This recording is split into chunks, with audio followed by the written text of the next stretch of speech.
Yesterday, a D.C. judge actually apologized 3 times to the guy who tried to kill Trump at the Correspondents' Dinner. The judge says, don't treat this young whippersnapper like he stormed the Capitol. Pull him out of solitary, give him some windows, a Bible, and make sure he has vegan cuisine. Okay, so what was his conditions in the prison? Well, he was kept in a padded cell under surveillance. He had a 5-point lock or restraint system put on him with a safety lock, which is kind of like a straitjacket. He was also kept in that room except for 1 hour a day where he could, get out of his room and get some exercise or whatnot. And he was kept under what's called suicide watch. So, given that he tried to kill the president, vice president, and his cabinet members as he left his manifesto, I would say these conditions are relatively appropriate because we need to know, even though it's presumed that he operated alone, maybe he didn't. Maybe there's other people out there, and we need to keep him alive to figure out what all the details are. Judge Fruki is saying here that Cole Allen's conditions of incarceration are worse than January 6 rioters, but we got to look at what was happening here. January 6 rioters were trying to prevent the count to determine the next president. However, Cole Allen here is trying to kill the current sitting president. I think Cole Allen's conditions of incarceration are fair based on what his intentions and motivations were and the possible consequences if he succeeded. But wait till you hear this. The judge, Zia Faruqi, a great American name, as Trump would say, he's been a problem on the bench for years. He clashed with Judge Jeanine during the D.C. crime crackdown. She wrote this in September, quote, he has repeatedly indicated his allegiance to those who violate the law and carry illegal guns, justifying the possession of these guns and constantly pushing for the release of these dangerous criminals back into our communities.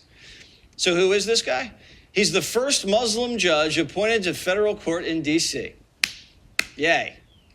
And he's got a habit of apologizing to defendants.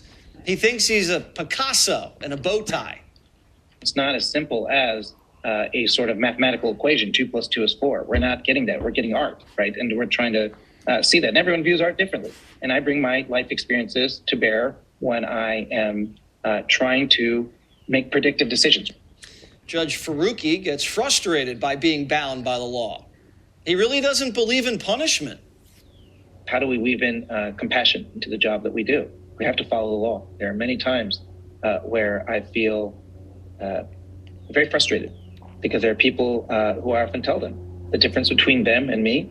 Single mom, I was very sort of squarely in middle-income America, middle-class American family, is that I just got more chances than them. I had a lot of opportunities.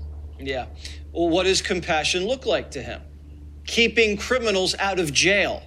What I do in my courtroom is I take time. I take the time to bring in family members, neighbors, and say, how can you support this person? How will you be available? What can you do? How can I burden you so that this person is not incarcerated? He says, send them home. Let them sleep in their own bed. We instead focus on making conditions. So removing internet access is something that we do. Having a third-party custodian be there 24/7. Using Ring cameras to see who's coming in and out of house. Removing bedroom doors so someone does not have any privacy in their house. Finding ways to incarcerate people at home and home incarceration. Okay. All right. So laws like art, but then he says a follow law. Well, law is very straightforward, and you're creating conditions to where you make it so they're closer and closer and closer to society, being at home, no bars, no guards, just a door, a window, and probably very lax security and maybe the trust of family members and others. Oh, and the hopes people that he's not going to break a window and run out and cause trouble, destroy things, whatever they're prone to do. He's not going to break down the door. I'd like to know the details of how this would work, but these kinds of woke judges are the problem. They're the reason why things are dangerous out there.